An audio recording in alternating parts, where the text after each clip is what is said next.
Hey, we're already halfway through 2025, and today we're counting down the top 10 games released so far this year. There's been a ton of amazing games, so narrowing it down to just 10 was no easy feat.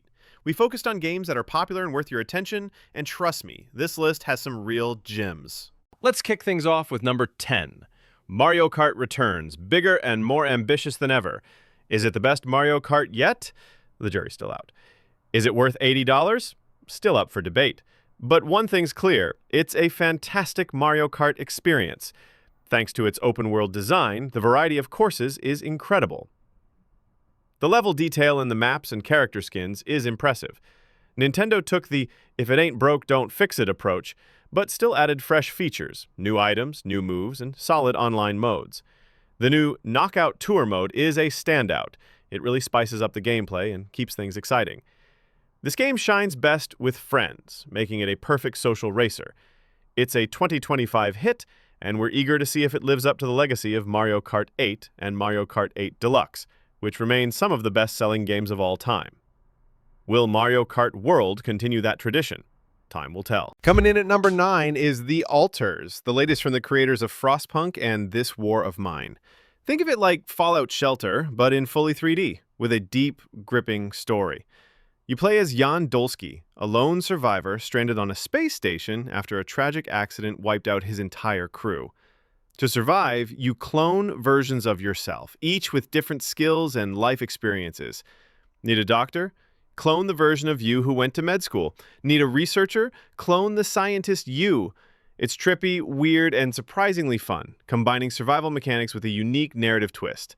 If you love challenging sci-fi games with strong storytelling, The Alters is definitely worth checking out. At number 8, Split Fiction from Hazelight Studios is an absolute blast. It might not hit the emotional highs of It Takes Two, but what it lacks in that department, it makes up with sheer creativity and fun. The level design is wild and varied, throwing you into all kinds of crazy gameplay moments. From fantasy battlefields with dragons flying overhead to cyberpunk neon cities filled with robots, and even Prince of Persia-style parkour challenges. It's a fully cooperative adventure where you and a friend play as two authors. One writes sci-fi, the other fantasy, and suddenly you're trapped inside their stories, trying to survive. The pacing is spot on, and it's endlessly entertaining from start to finish. And without spoiling anything, the ending sequence does something so mind-blowingly cool with game tech, you really have to see it to believe it. If you love games and appreciate how technology evolves in storytelling, this one's for you. At number 7, we have the Berserker Kazan. If you're craving a challenging Souls-like game this year, don't overlook this one.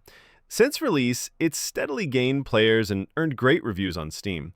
Even if you're not familiar with the dungeon and fighter franchise it's based on, this game stands strong on its own as a tough, rewarding experience. It's brutal, even by Souls-like standards. So if you're a masochist for difficult games, this is your jam. Definitely worth a look if you want that intense, skill-testing gameplay. Coming in at number 6 is Tainted Grail, The Fall of Avalon. This goes off there. And one quits close, and this one came out of nowhere and has been quietly climbing the charts on Steam and consoles. It's essentially an Elder Scrolls-style RPG with loot, combat, and deep RPG systems, but set in a dark fantasy world that's rich in lore and atmosphere.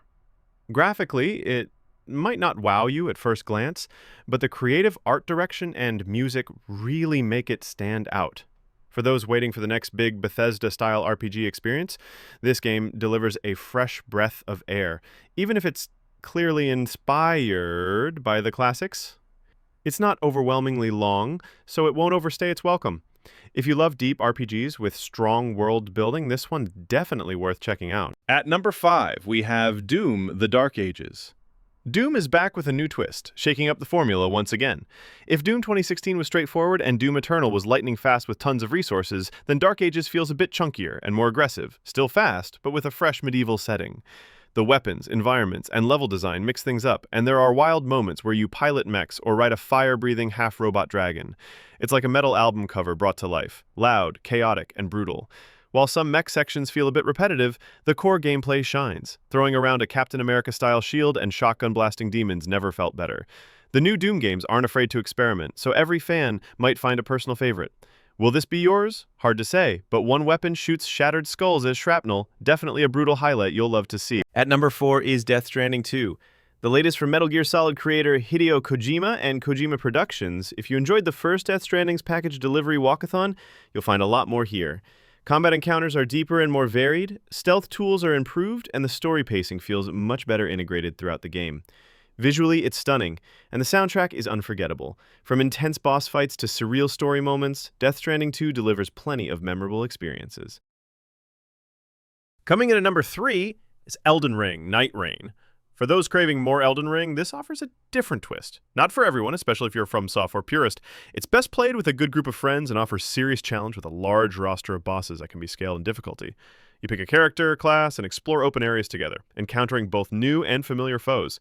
It's a refreshing way to step outside the usual build and keep that Souls-like spirit alive while waiting for the next big From Software release, which could be a while. At number 2, we have Clare Obscure Expedition 33. This game surprised a lot of people and has already gotten plenty of buzz. It's a cinematic JRPG-style adventure with turn-based battles, a gripping story, and a unique magical world. Expedition 33 tells a fascinating tale about a fractured world where the oldest generation dies off every year. A group of adventurers sets out annually to uncover the cause and confront a powerful, magical painteress responsible for the chaos. The world is full of quirky characters and strange creatures, and the turn-based combat is outstanding. If you like games like Lost Odyssey or Final Fantasy, you'll feel right at home here. The battles mix traditional turn-based mechanics with real-time elements, letting you dodge and parry during fights, and the bosses can be brutally challenging. Whether you love deep RPG stats or a strong story, Expedition 33 is a must-play.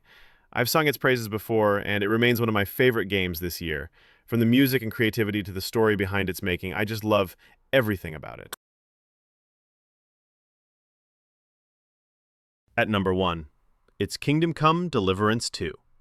Everyone here at GameRanks had an absolute blast with this one. It's a bigger, better sequel with a larger world, more detailed towns, richer NPCs, and a ton of side quests to explore. You get to live the life of Henry of Skalitz again, in a historically accurate medieval world. The game nails realistic sword battles, horseback riding, and warfare, all wrapped in a world full of charm and love. I've spent countless hours here, and while I liked the first Kingdom Come: Deliverance, this sequel really delivers on the original's promise. It's a technical and creative achievement, and I think most gamers should definitely give it a go. That's about 10 of the best games of 2025 so far. Of course, any list like this invites debate. Let us know your favorites in the comments. Don't forget to like if you enjoyed this, and consider subscribing if you haven't yet. Thanks for watching, and we'll see you next time.